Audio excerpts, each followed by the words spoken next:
Good morning, everybody, and thank you for joining us. We're at about a minute past the hour here, and I think it's about time to get started. So with that, just quickly in the way of introductions, my name is Daniel Azier. I'm a strategic application engineer at Markforged. I've been here for about 4 years. My background is mechanical engineering. I got a mechanical engineering degree from Bucknell University. Also joined by Nick Sonde. Nick, you want to introduce yourself? Yeah, for sure. So I'm Nick Sunday. I've been at Markforged for about better part of a decade now, and spend most of my time working on some of our sort of customer education efforts, like our Markforged University training program, and generally working in industry and with education. Training sort of our customers and their engineers in sort of how to best use 3D printing in their work.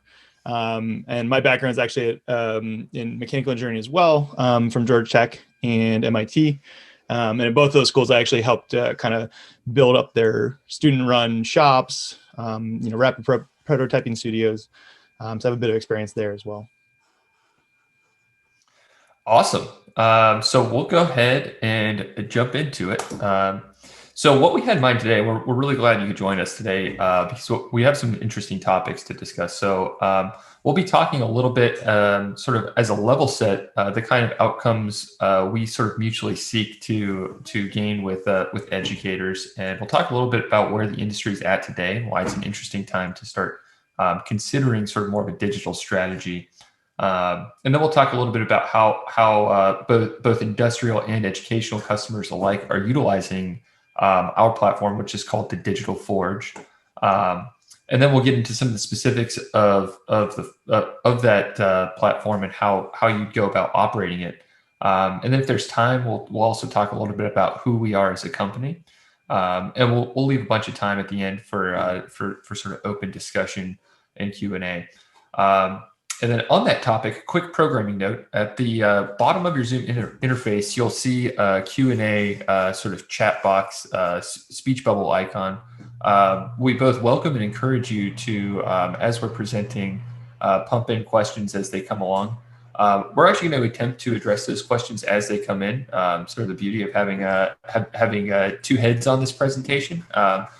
So we'll be looking for those questions as they come along, and again, we both appreciate and welcome those questions as they come up. So with that, I'll turn it over to Nick to get going on a level set on sort of how we think about additive and in support of the educational mission.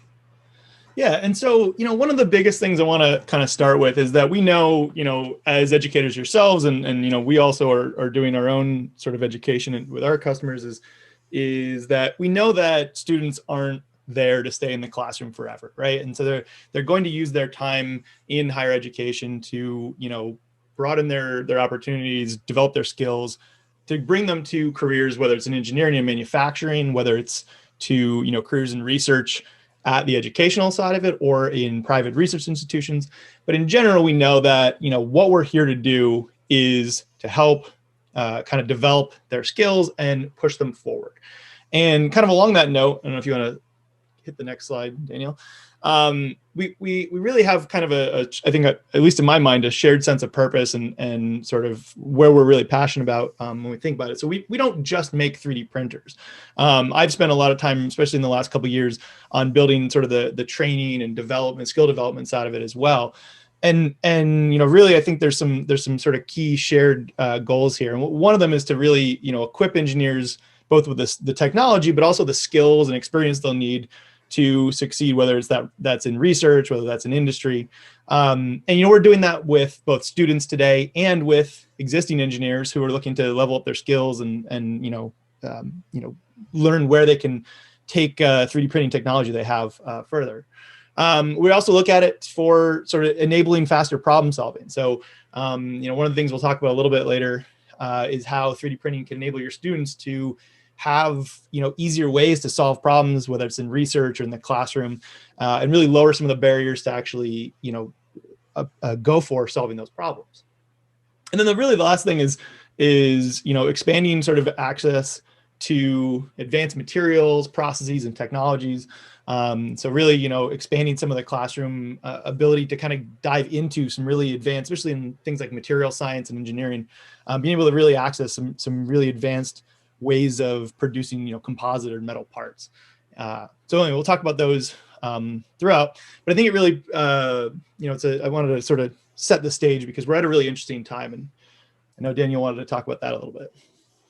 Yeah, that's a great point, Nick. I think about where we are on sort of a timeline of the history of manufacturing, and I think we sit at one of the most interesting inflection points in the history of manufacturing, and that's because, and just to acknowledge what's going on in the world around us today, the pandemic has been sort of a forcing function, really, for manufacturers to sort of revisit their strategy with respect to not only sort of the equipment they use, but also how they empower their workforce to be the most productive and have the most empowering types of careers. So when we think about sort of this reciprocal cycle of industry and the educational enterprise and the research enterprise and how those three inform each other, the adoption of today digital technology is driving this really rapid adoption of call it the industry 4.0. And with a fine-tooth comb, maybe comb out a couple of specific fabrication capabilities like 3D printing, and we're seeing a huge spike today in both interest and adoption of that kind of technology. And the really critical question is how do we prepare and embrace that change over time? And again, hearkening to this idea of the overall timeline of the history of manufacturing. I think it can be instructive to consider some previous industrial revolutions that I think of as similar scale to the revolution we're seeing right now. If you're familiar with the second industrial revolution, you'll recognize this trend of the manufacturing industry's shift from steam engines to electrical motors as the primary the primary means of motion in a factory. And the really interesting thing about this is it took about 3 decades from the introduction of the technology until the point at which that technology was adopted at scale.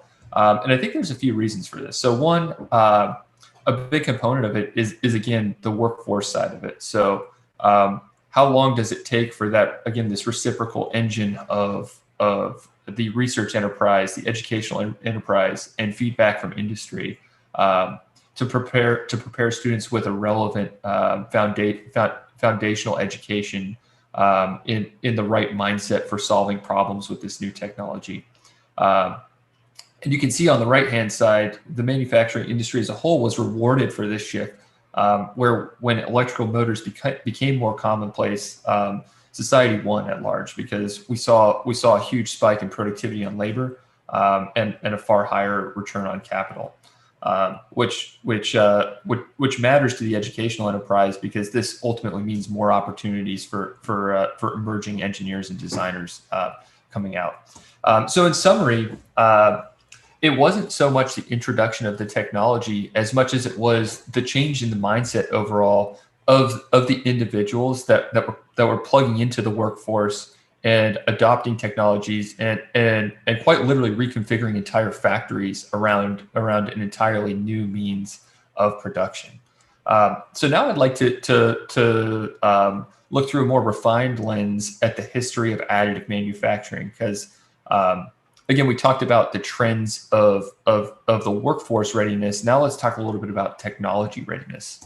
And at this point, we'll sprinkle in a little bit of our own experience operating because Nick and I, as we mentioned, we've been there. We've been manufacturing engineers. We've been mechanical engineering students, and it was a while ago, but not so long ago that we don't remember those experiences. So we'll try to sprinkle in a little bit about what going to school and utilizing 3D printers was like in the context of this timeline. So in the late 80s, we saw sort of the inception of 3 broad categories of additive manufacturing technologies. And at a high level, that includes vat polymerization or SLA stereolithography. we saw the advent of fused deposition modeling, or FDM, manufacturing, where I'm taking a spool of polymer material and extruding it through a hot nozzle. And then we saw the advent of SLS, or selective laser sintering, where I'm taking a powder bed and fusing it together with a laser. And over the next couple decades, the industry was on something of an innovation lockdown, because the companies that pioneered these technologies also saw an extensive IP portfolio that protected the technology from outside competitors. So during this time, the industry largely remained locked in prototypes and concept models. You can see a couple of killer use cases, including the hearing aids and the dental aligners that saw commercial success. But those commercial applications were largely limited to some of those niche applications. And then when those first waves of patents started to expire, we saw this sort of new era of a consumer 3D printing revolution. And this was the type of technology that we saw a lot of in at least when I was in engineering school.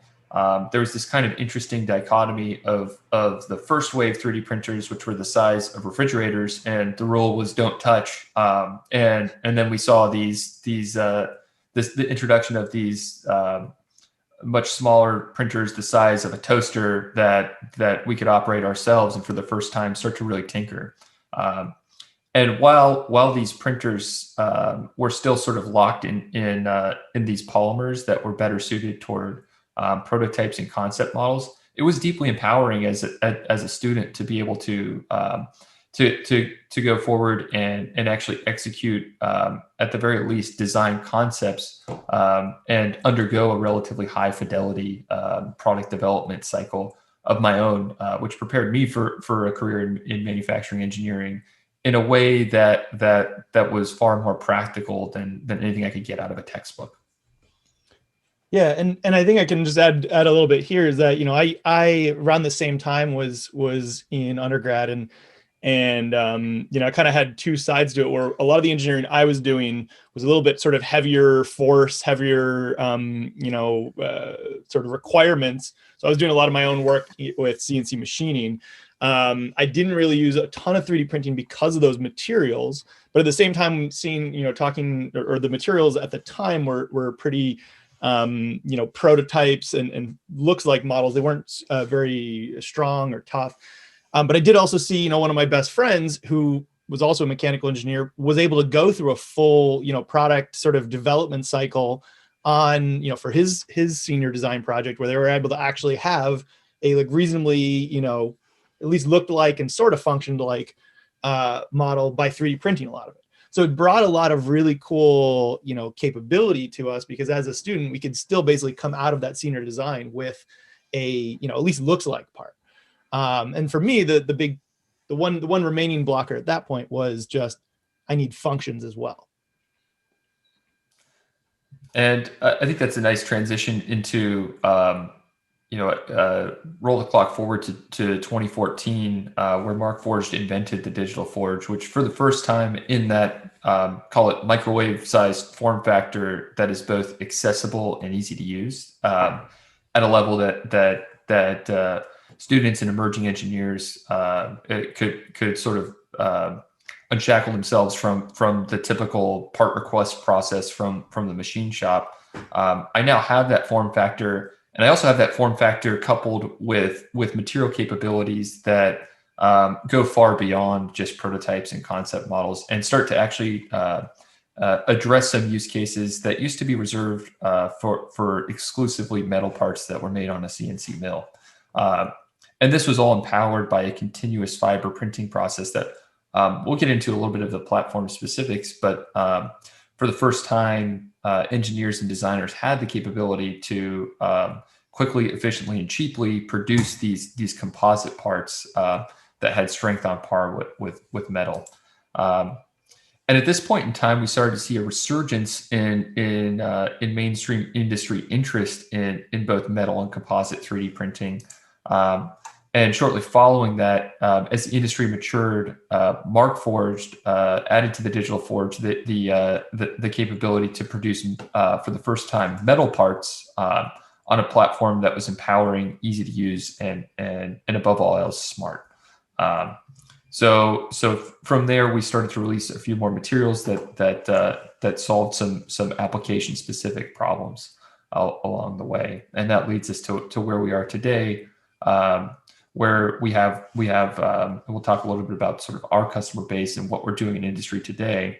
But it bears mentioning at this point in time, Markforged actually boasts the largest online fleet of connected printers, or any manufacturing equipment for that matter. So to talk a little bit more specifically about industry adoption, because again, I view industry adoption as highly reciprocal with both the educational enterprise as well as the research enterprise, because if not for preparation for roles in industry, what are we preparing our students for?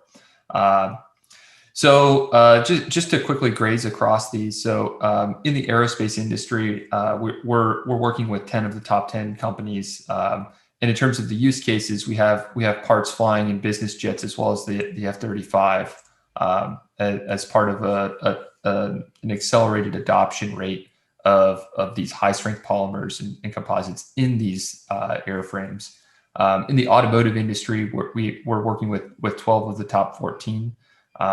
And we have parts in the BMW factory that's making X5s, and we're helping those BMWs roll off the manufacturing line more quickly.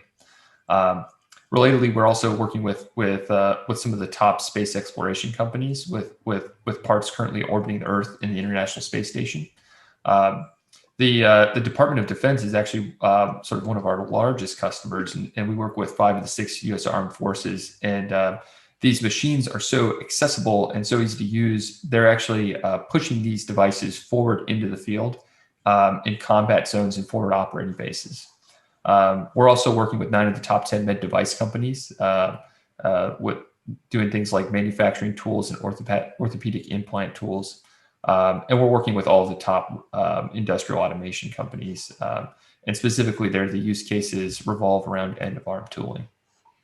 And one thing I want to point out here too is I know this is heavily on the industry side, but what I find, I work with industrial manufacturers like these all the time, training them and sort of helping them bring up to speed. And what I find is, it's the more recent engineers that have just come out of school that are taking, the lead on these kinds of additive adoption projects and or taking the lead on, using 3D printing and additive to push things forward. And part of that's because they've had a lot of them have started to have experience in 3D printing and additive, and it really allows them kind of a leg up. I mean, all of a sudden they're the champion that gets to actually, get a lot of that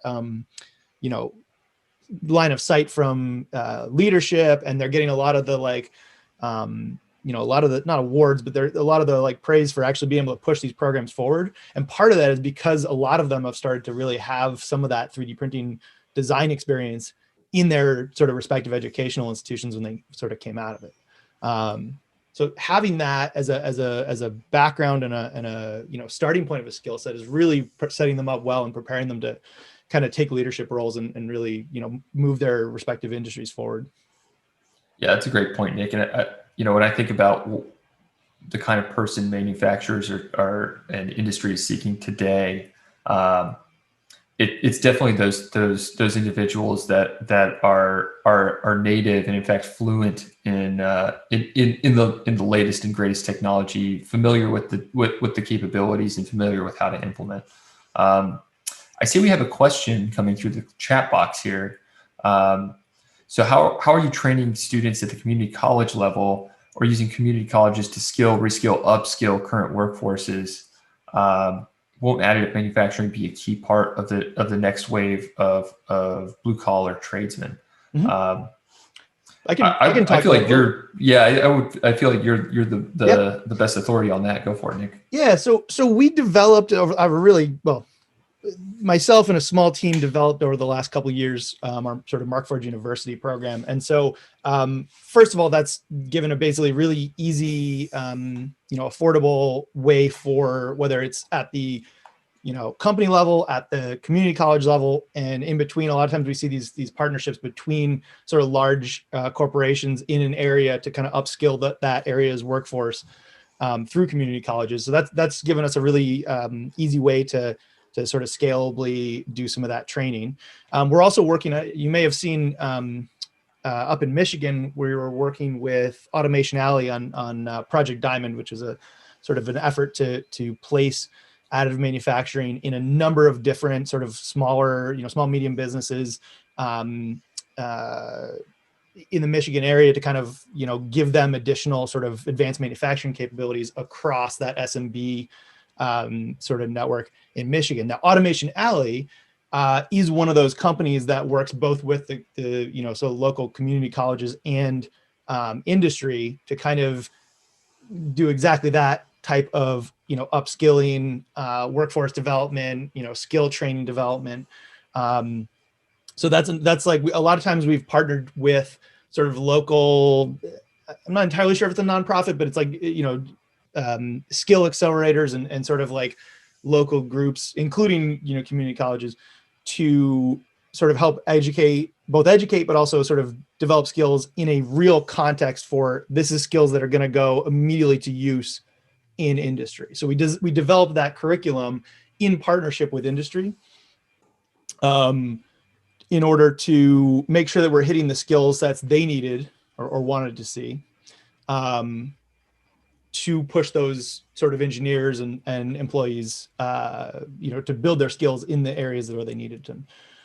So I don't have any specific examples that I can talk about, like to one community college or another, but that is definitely how sort of manufacturing workforce development is getting upskilled, and we are working with those sort of local partners. I read a really staggering statistic from a report from the U.S. Department of Labor yesterday, and that stat was in the next decade there are going to be 12.5 million jobs that are going to go unfilled in the U.S., and those jobs are all in skilled labor. So I point that out because I think it's so critical to think about that sector of the economy that isn't necessarily squarely higher ed and also isn't necessarily a factory line worker, but the kind of person that would be participating in manufacturing in a way that is both empowering and rewarded through the latest and greatest digital technology. So I think it bears asking, Nick, the kind of people that take Markforged University, do these people are how do those roles vary across the like if I have a PhD in mechanical design, do I need it? If I haven't gone to a 4-year institution, can I still benefit from it? Right.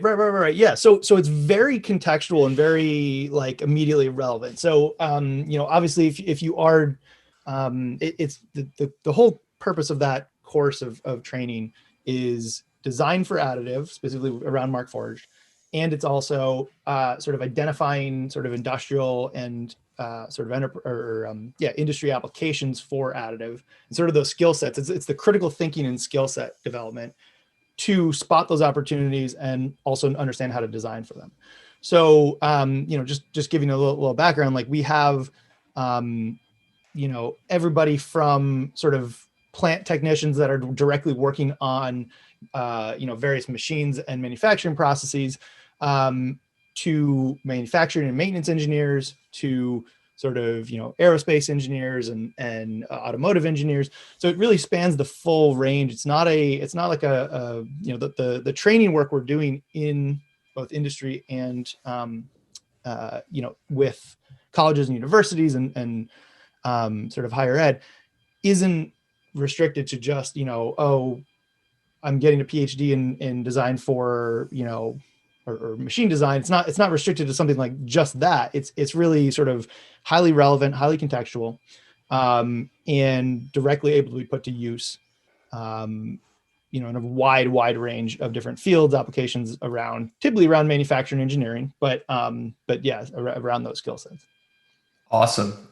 Thanks, Nick. And so we have a couple of related comments here, and I think these are more sort of comments and suggestions, but I just want to highlight them coming from the chat box. So there's a comment here. It would be helpful to work with public school CTE programs, which CTE, I believe, is career and technical education. So for more, I guess, sort of a replacement to what we would conventionally think of as like a vocational career preparation training program. And just a thought that this would help plug them into the industries. Great point there.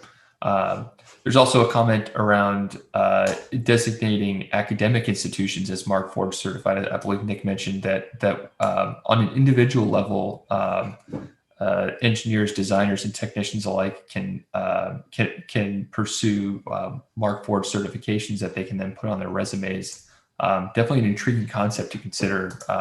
Designating entire institutions as an institution that has integrated Markforged as a component of the curriculum. Yep. Cool. So definitely appreciate the questions and comments. Keep them coming, folks. Definitely makes it more fun for Nick and I. Sweet. So to get a little bit more specific about how academic institutions and research enterprises alike are utilizing and integrating our technology into their work streams. So Rochester Institute of Technology has adopted Markforged not only in terms of the equipment, but they've also sort of integrated the learning on our printers as a component of their curriculum. So when these newly minted engineers and designers enter the workforce, they're prepared to take full advantage of the full flexibility and capability of the technology. On the other side of the house, this is more speaking to the research enterprise. There's an academic research institution that's partnering with us at the highest level and actually helping us get our parts certified through the FAA and in partnership with some large industrial customers, including Boeing, Blue Origin, and NASA. And through that program, they're actually this sort of collaborative research program. This academic institution is getting sponsored to effectively make a zillion dog bones and figure out the process parameters and the material characteristics. Again, in preparation to certify these parts for flight and end use airframes. And one thing I would like to point out about, especially RIT, just going back to that for a second, is, and this is a general theme that I truly believe as a mechanical engineer and obviously someone who does have quite a bit of experience in 3D printing, is 3D printing doesn't eliminate existing technologies, right? It's generally a complement to, it accelerates existing manufacturing processes and a lot of these things. And I think one of the nice things what RIT is doing, and we see this a lot at other sort of educational institutions as well, when they're offering 3D printing technology, it's in addition to a lot of other resources they make available to their students. So for instance, it partners well with things like, CNC machining resources and, rapid prototyping studios that have other things, whether it's thermoforming, whether it's laser cutting, all of these things. It's 3D printing's a really powerful tool, but it doesn't exist in a vacuum. And I think that's one of the nice things that someone like RIT is doing well is a sort of integrated approach to, modern technology and fast prototyping cycles or product development cycles. They have access to a bunch of complementary technologies, and they're sort of teaching how those work together. So 3D print, you're not going to 3D print everything, but it does allow you to give your students a really, and we talked about sort of removing some barriers to sort of usage or lowering the barriers to usage. I love CNC machining, but it does require a lot of training and skill development in order to be able to program a CNC machine and set it up and actually run it and really have that confidence and skill sets. It's a lot less of a training barrier to be able to train up a student to use a 3D printer. And obviously with our technologies, you're getting parts that have, really powerful or really performant capabilities. And so that's kind of the even in manufacturers in the field are not just 3D printing everything. They're using it as a sort of complement. So I think that's one kind of really thing I want to point out at, especially with RIT, is the best the universities and the educational institutions that are adopting 3D printing the best, in my opinion, to prepare students for the real world, are doing so kind of as a complement and a maybe more well-rounded view of all these different technologies. Awesome. I actually see a related question coming in through here through the chat box. Not to put you on the spot here, Nick, but I'm interested in your take on how to get.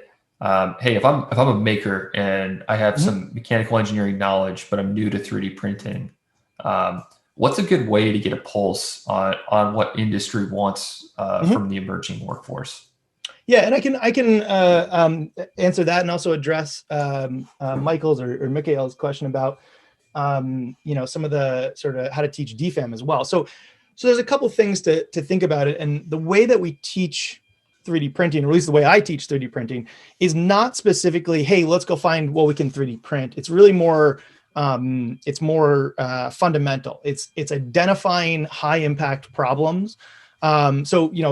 To answer the question about, how do I identify industry requirements if I have a mechanical engineering background, but maybe you're new to 3D printing, to some extent you can start by looking at, industry requirements for, machined aluminum and maybe engineering plastics. But really the way we teach is we look at root causing expensive or problematic problems. So when I go through and, teach a manufacturing engineer to kind of think about, hey, where does 3D printing really have its biggest use? On the opportunity identification side, we really kind of take a more fundamental approach and say, okay, well, let's look through the manufacturing as a process or a series of processes and flows. And we look at it as, what are those, almost maybe working backwards a little bit, where are those most expensive sort of process sort of frustrations, bottlenecks, unplanned downtime, all those kind of sort of manufacturing sort of process challenges, and kind of take a look at that and then kind of work backwards to see, okay, well, what are those, based on whether it's a geometry thing, whether it's a sort of material characteristics or sort of functional requirements thing, taking a look back at, okay, where can, 3D printed composites, plastics, and metals kind of match up with those sort of all in different functional requirements, while making sure we're targeting a specific problem. Now, on the question about design for additive, there's, this is actually a really interesting thing so when I went through 2 different educational institutions, sort of manufacturing classes, neither of them really taught me how to design for machining or how to design for injection molding or thermoforming, any of those things. Really, the way I got that experience was in actually doing some of those at the more sort of student-run makerspaces, workshops, machine shops, rapid prototyping studios that I kind of helped build at both Georgia Tech and MIT. So, I don't, to some extent, you can teach some of those in the classroom, but I wasn't even being taught sort of traditional subtractive design in the classroom either. It was really something that you kind of, you might have done a little bit of research up online, but a lot of that experience comes from actually doing it. And so this is where, from the sort of educational institution, I really recommend,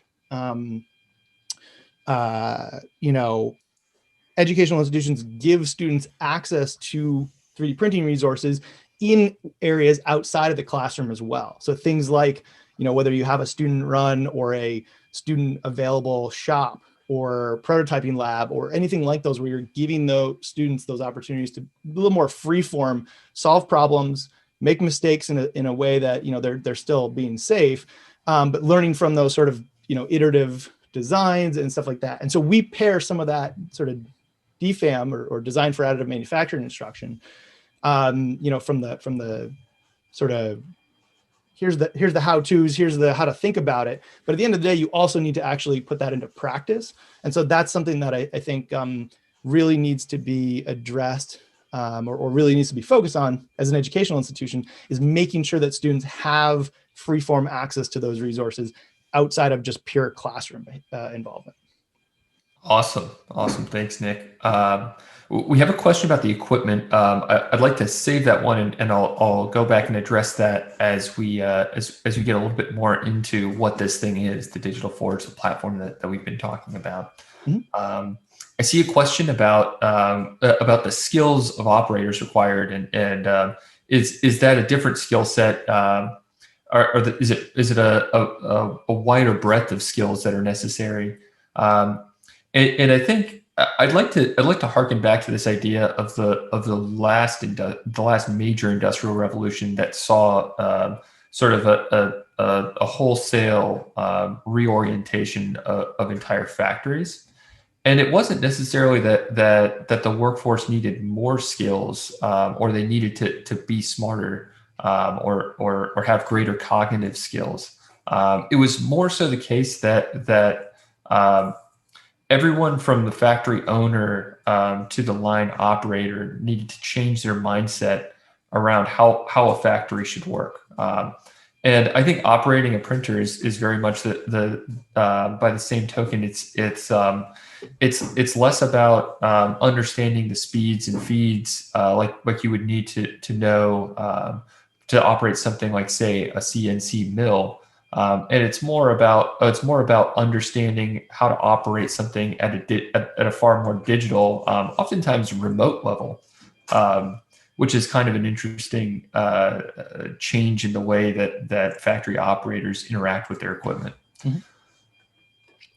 Got a whole bunch of questions here. We're going to try to address these. An institution wants to establish a lab where students can learn 3D printing, CNC machining, etc.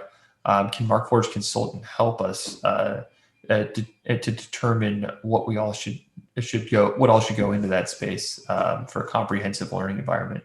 And the answer to that is absolutely. So we have a team of application engineers and solution consultants that again have a breadth of both industry expertise with how industry leaders are adopting the technology, as well as educational experience as well. And maybe just to move things along a little bit here, a lot of questions. Again, we really appreciate it. Our install base includes a wide variety of academic institutions, both higher ed as well as sort of more primary education as well. So we have a great breadth of experience with sort of how academic institutions like to adopt the technology. And just one other thing on that one as well is we obviously can help with that as well. There's a lot of, also, if you're looking to kind of see what other colleges have done, or educational institutions have done, a lot of those sort of student run or makerspace, whatever you want to call it, a lot of those are very, very either open source or kind of are willing to talk about those things. So just, my own two background is basically Georgia Tech's Invention Studio and MIT's Maker Workshop. But both of those put a lot of their sort of policies and how they're run, their operational tools, some of their kind of themes or the way they think about providing students with technology and supporting that. They put a lot of that online. So as well as, we can obviously help with that, but you can also, if you don't want to just listen to us, like there are a lot of these different sort of workshops and labs put that information out online as well and are happy to share it. I mean, I know personally when we were building the MIT Maker Workshop, we went to Georgia Tech to kind of talk with them again and get some feedback there. So, there are a lot of opportunities as well there. Awesome. And I see there's a question about like, hey, what kinds of printers are people utilizing in these academic additive labs? What kinds of parts are they printing? What types of materials? What capabilities with software? So we'll get into the specifics of our solution, but just to touch briefly on use cases. And again, I think a big reason why I mentioned we have the largest fleet of online connected printers, and we have all this great sort of industry traction. I think at the end of the day, it all boils down to use case. So in my wall of parts here, you'll probably pick out a few familiar shapes here. but it's really not limited to the kinds of things you would typically think of as something that would come off of a 3D printer. It's a broad combination of tools, fixtures, the kind of components that hold work pieces. You might have even seen a milling cutter body for a CNC mill in there. Brackets, end-use parts, CMM fixtures, and it really doesn't stop there. And maybe Nick, you can get a little more specific about use cases you've seen both in the classroom and research. Yeah, so a couple sort of different. There's I really usually think about this and break it down to these three sort of main categories. So when we talk about in the classroom, so typically a lot of classrooms, especially material science and materials engineering stuff like that, classes are focused on what's easily available. So typically that's sort of your maybe more standard homogeneous material or metals, some of your common metals. If you do get into composites, it's probably some sort of fairly more off the shelf kind of composite material, carbon fiber materials. Obviously some more advanced graduate work might get into, or definitely will get into more specialized things. But typically in the classroom, you're looking at what you can more easily available access. And so one of the nice things from a classroom perspective, especially on that material science type areas is, especially with our composite machines, you have a machine that's able to lay down continuous composite materials in a variety of really complex geometries. So it allows you to whether it's just testing tensile specimens or, going much more beyond that, it's allowing you to have access to and also really easy to use sort of really advanced materials and geometries that can open up new, educational things to talk about, anisotropy of materials and different sort of material properties like that. And it gives a little bit more interesting flavor to a lot of these things rather than just, hey, we're going to break, a next like tensile specimen or something like that. So there's definitely some interesting areas there. On the research side of things, I know that when I was doing grad research, one of the biggest challenges wasn't really so much the design of, some of the sort of mechanics and mechanisms I was building. It was really more how I was going to actually produce them.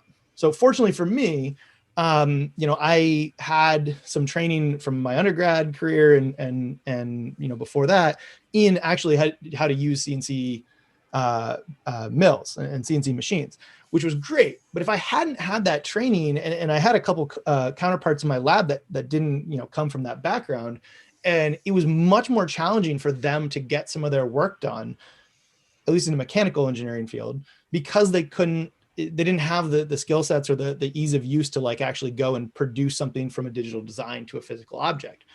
And so one of the nice things about having 3D printing available is it makes it much more easy to just, have those designs, focus less on that. How am I going to figure out what, labs, tools, whatever materials I'm going to use to actually make this thing, a physical reality, and really allows the focus to be back more on the pure research. How are we going? What are we trying to actually solve? How are we going to do that? And not worry as much about how we can actually put that into practice. And then finally, on the freeform side and the extracurricular activities, so this is a lot of things. This is actually a gear or a pinion gear from a FSAE car, from one of the FSAE teams up here in the Northeast. And from a sort of, like I talked about, the extracurricular side of things or the outside the classroom, that's where I think honestly a lot of the really deep learning happens, right? A lot of the hands-on, let's take what I've learned in the classroom, but now put it into practice and learn those lessons of, hey, what happens when I, in this case, maybe machine those bearing races a little bit too deep. You learn when, you learn when you're successful, but I think a lot of times you learn even more when you make mistakes and have to sort of, fix them. So what we see a lot of times on the extracurricular side is it also gives, really powerful tools to things like, formula teams or motorsports teams or solar car. And we have, different educational institutions all over the country using our printers for those various extracurricular teams.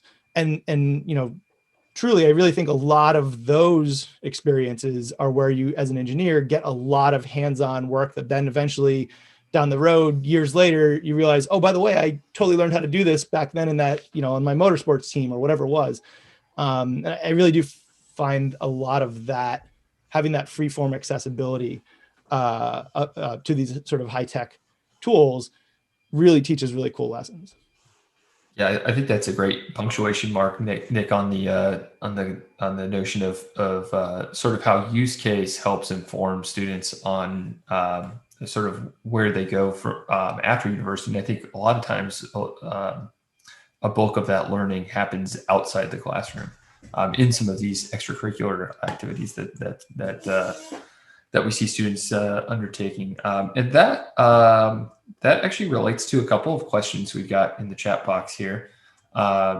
So a couple questions here about bridging the gap between academia and industry and how Markforged can help, as well as a question around learning material. We've sort of alluded to this thing that Nick helped create called Markforged University. We'll get into the specifics in a moment, but I think it's sort of a combination of use case identification, business case development, and ultimately design for additive. And ultimately, I think there's a lot of different personas, in fact, roles that addresses up and down the value chain of not just additive manufacturing, but manufacturing operations on the whole. So we'll get into some of the specifics on Markforged University in a moment here. But I'd like to talk more specifically now about what we term the Digital Forge, which is our proprietary platform that blends enterprise software with best-in-class, robust industrial printers and materials that, again, are built to perform in the application space that used to be reserved for metal. And really, when I think about how people are utilizing the technology and how it differs from other 3D printers, it really is this tightly knit integration of these three constituent components that empowers engineers, designers, and manufacturing businesses as a whole to go after some loftier objectives like supply chain simplification and part consolidation, and all of the objectives that the industry was pursuing from the get-go, but were unobtainable either due to challenges with implementation or the qualities and capabilities of the system or materials. Great. So talking a little bit more specifically about the equipment itself. So we have a range of desktop printers. You can see the Onyx 1, the Mark II. I happen to have a Mark II over my left shoulder here. And then we have industrial composite printers. You see the X7 sitting over my right shoulder. And that involves not only a bigger build volume, but a couple other industrial features that we'll get to in a moment here. And then for the first time in 2018, we launched a metal printer that was safe and easy to use, to the extent that we see universities and other academic institutions implementing these right in the lab, where students and educators alike can operate a metal 3D printer without the need for any sort of incrementally more stringent PPE requirements, and that's all powered through a little bit of extra sort of auxiliary equipment. We specifically developed a couple of sintering furnaces. We did see a question come through the chat box about the implementation of this equipment, so we can definitely address that through just understanding your requirements a little more. So we encourage you to reach out after the fact. And then getting into a little bit about what makes this equipment so easy to operate and use. So I mentioned this sort of tightly knit integration of software, materials, and hardware. One of the neat little tricks we do on the composite line is we actually have a laser micrometer on board the X7, which again is the printer over my right shoulder here.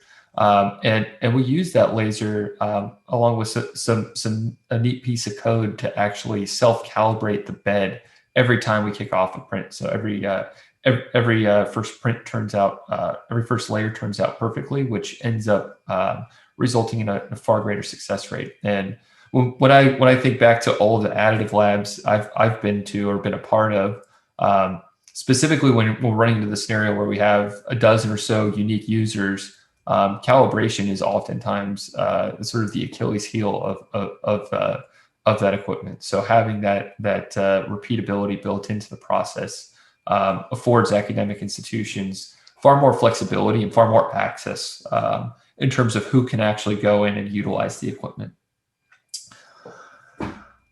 Great. So now I'd like to talk a little bit more specifically about the materials.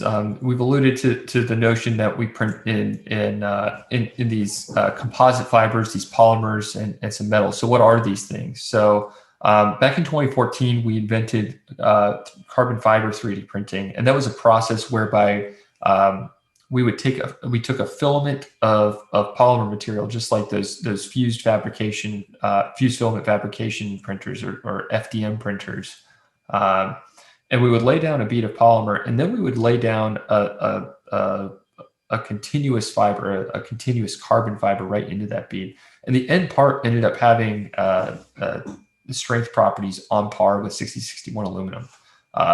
So this was what first empowered our customers to go and pursue some of those applications that you might think, oh, I wouldn't touch that with a 3D printer. We since developed a couple other fibers for specific applications. I'll specifically call out Kevlar, as well as a specific fiberglass we developed for higher temperature applications, which is also very impact resistant. We also have some purpose-built and market-driven polymers that we utilize in concert with these continuous fibers. So our workhorse polymer is called Onyx, and that is a nylon 6 blended with chopped carbon fiber. And that chopped carbon fiber lends a little bit extra stiffness to the part, as well as a couple extra sort of quality benefits we get off the backside of that. We also developed a flame-resistant version of Onyx that's doped with a flame retardant, and then we also have an electrostatic dissipative variant of Onyx for the electronics industry. On the metal side, we came right out the gates with 17.4 stainless steel. We also have added to the wagon Inconel 625, a couple variants of tool steels, and now I'm very pleased to say we also print in copper. And I know there was a couple questions around material testing and things like that. So first of all, if you're personally interested in material properties, you can always go to our website, markforged.com, and find data sheets with a bunch of different sort of material properties that we've tested or third-party labs have tested for us, to kind of data sheets on those materials. From a classroom perspective, I do find a lot of times that, a lot of our education customers also use our materials and our parts as part of that, like, classroom work on, those different testing processes and whether it's tensile, torsional, whether it's, testing hardness. A lot of times, you start with maybe a homogeneous aluminum or a steel just to kind of get the process down. And we are seeing that a lot of, classrooms are then also, using a more advanced material like one of these to run some additional tests and to give sort of opportunities for their students to run additional tests that may be slightly different than they expect, because it obviously is sort of novel materials and processes. So that is also another sort of, even in the classroom educational opportunity there. Yeah, great point. And so I see a question here, a couple questions and comments sort of packed into this statement, but sort of this notion of in the overall landscape of education, the different roles you might liken it to how the coding industry has evolved. And I think that's a very sort of astute observation and comparison. I think, like coding, there are roles where sort of the core curriculum that's included in mechanical engineering is going to be a requirement, specifically designed for additive. I think there's also implementation components of it, like operating the equipment, that are not going to require that sort of 4-year academic experience. There's also a comment packed in here about the mechanical properties. So worth noting, for all the materials you see here, we do furnish fairly comprehensive data sheets. You probably noticed I made mention earlier of sort of a joint research project with the FAA, some industry giants, and an academic research institution for some of those more in-depth characteristics required for implementation in some of those more highly regulated industry. We're definitely seeing collaboration with these academic institutions. So you can go print a zillion dog bones and break them and figure out what those material characteristics look like. So sort of maybe on that note, sort of a fun sort of video to share here.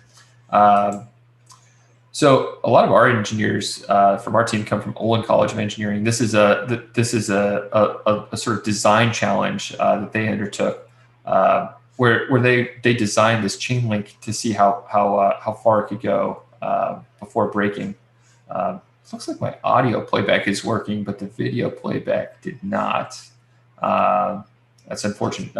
The punchline here was this chain link went to around 22,000 pounds of force before breaking, as again part of this fun design challenge they had their engineering class take on. Neat. Getting into the specifics of the metal system, because I saw there was a question about the operational specifics of the metal printer. So talking a little bit more specifically about what the system is and what it does, and why it's so well suited for academic institutions. So our metal system actually utilizes that same technique of taking a spool of material and extruding it through a hot nozzle. And what that material consists of is a metal powder that's bound in a polymer feedstock material, which for the first time renders metal printing safe enough to use for an academic environment, where there's no sort of protective equipment required in order to handle this material. So from there, we put it into a debinding station, where a solvent pulls out a majority of that polymer material that's holding those metal particles together. And from there, we put that sort of think of it like a sandcastle of metal particles. We put that sandcastle in a furnace that bakes out a remainder of the binding system, and then fuses those metal particles together into what finally comes out as a homogeneous metal part that has properties on par with the casting.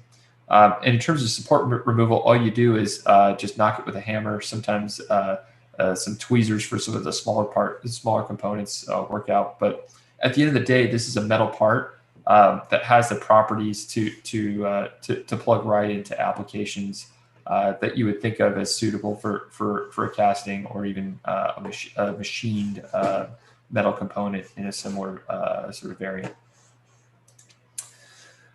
So again, the mechanical properties, we see elevated properties relative to other sort of similar technologies like metal injection molding, which by the way is sort of a backbone technology that we relied on to develop the system.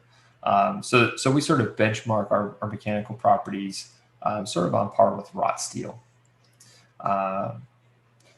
Great, and we can definitely answer some specifics around the materials and the properties if there's more questions about that.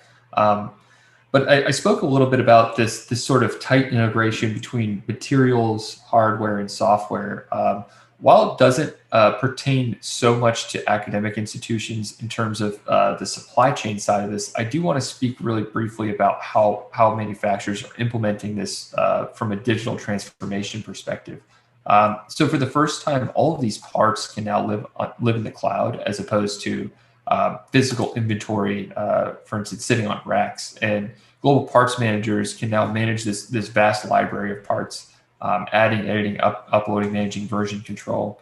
And I can distribute and democratize this fabrication capability to anywhere I have a printer. And this is really sort of the earth-shattering, game-changing sort of incremental change relative to conventional 3D printers, what I call the first wave 3D printers, that were never designed to be cloud native in the first place. And what this allows for is immediate access to parts, digitization of inventory, new sort of working patterns in terms of team governance, and above all else, unparalleled security on the platform, where we're handling relatively sensitive material for some of our customers. Now to just shift gears, I don't know, Nick, if you wanted to talk a little bit about Markforged University to close this out here. Yeah, so yeah, I can definitely talk to that. And I think the biggest thing, I know there was a couple questions around this in the chat. So what I can tell you is that, in its current sort of iteration, because we've gone through it's been a multi-year project, in partnership with industry, is that it is now a sort of self-service online training program. So I know there were some questions around, have you thought about sort of opening it up to, universities through something with like Canvas, I think was a question, which is just I believe is a learning management system. We have something similar. So it is online, it's self-service, it's at your own pace. And so really what this is, it's got a number of different roles. It helps, build those skill sets in, design for additive. And to the question that was earlier, we specifically teach, the actual nuts and bolts, hands-on design for additive. So how to, adjust designs that were designed from, other processes like sheet metal or machined components, how to actually design, adjust the designs of those, as well as how to identify good additive applications and things like that. So it is comprehensive in talking about that.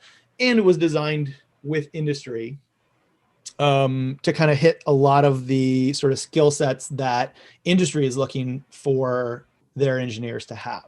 So while a lot of it will be highly relevant on the design for additive side of things immediately, we also on the application identification where additive fits in manufacturing, it's also a good sort of forward-looking sort of training that can help sort of train students in, where 3D printing can really make an impact kind of down the road in some of their future careers, especially if it gets to, we're talking to manufacturing or sort of more performance engineering or things like that. But it is a like a self-service online course, and we made that to be as accessible as possible for the largest amount of audiences.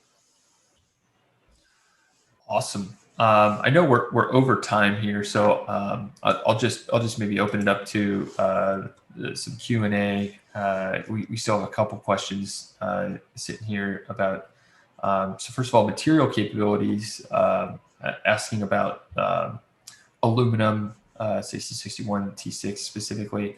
While we don't offer that today, a lot of times we find that our customers are that are seeking to print something out of aluminum can find something in our materials library that may address the kind of mechanical or thermal characteristics of what you're looking to achieve with aluminum. Also, a question about stainless steel. So we again print in 17.4 stainless steel. Spring material. I think in terms of mechanical properties, we might point you in a different direction there. We can print in copper, so there's a question about that. We do print in copper. I will, one additional kind of thing to think about, and this is kind of something that we talk about a lot in some of our training materials, is when someone asks, hey, can I print a material or can I make parts in a certain material? I usually go back to the functional requirements of that is, what is that being, is that being made today? And how is that being made? Where is it being used? Because a lot of times when I hear, hey, I want to print in, some alloy of aluminum or copper, something like that. What it really is currently today, I use a process, typically machining, but could be something else, to manufacture that part out of that material. And really, it's not you're looking to, match materials so much as it is you're looking to oftentimes hit functional requirements. And the functional requirements that are hit by a machined specific grade of, aluminum may be hit also by a 3D printed grade of, Inconel 625, for instance, on our Metal X platform. So I really try to dive in a little bit more on that. And obviously in some cases, there's only one material that'll work and nothing else. But I do try to dive in a little bit in those cases around functional requirements and what is it we're actually trying to hit. And are there other sort of substitute materials for those applications that basically the material plus process being used to make it. So in this case, it would be some sort of material plus 3D printing. A lot of times is able to create a functional equivalent, even if it's not a perfect one-to-one material equivalent. Awesome. So we've got a question or really a comment here about sort of the cloud, harkening back to the cloud architecture, and sort of a suggestion that we become sort of like a GitHub of sort of like a digital parts repository. And the really exciting thing is so Nick mentioned this collaboration with Automation Alley. And this is a network of 300 printers that are all sort of behaving in coordination. where these printers live at manufacturing sites where under normal circumstances they're printing parts as you normally would for your manufacturing site. But these printers were actually sponsored by the Michigan state government. And in reciprocity, what the manufacturers have agreed to do is sort of collaborate and coordinate as a network of printers that can collaborate to print emergency equipment at any point in time, and this was all in response to the COVID-19 pandemic, but forward looking, any time that we see an emergency that can be solved with fast fabrication of robust and accurate parts, this network of printers may now be turned on to all access that same digital inventory that the Michigan government is making available.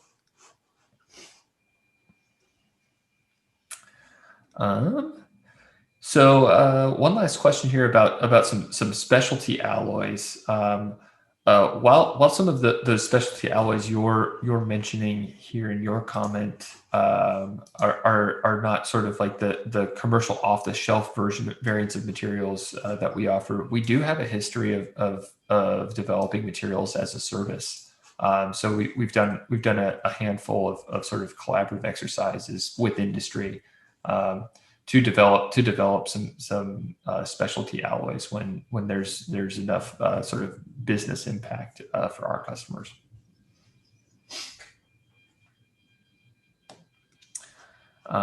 Neat. Looks like we're sort of trickling down in terms of the question list.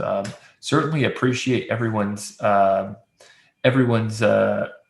attendance here and thoughtful questions in the chat box. And please don't hesitate to reach out if any other questions occur to you all.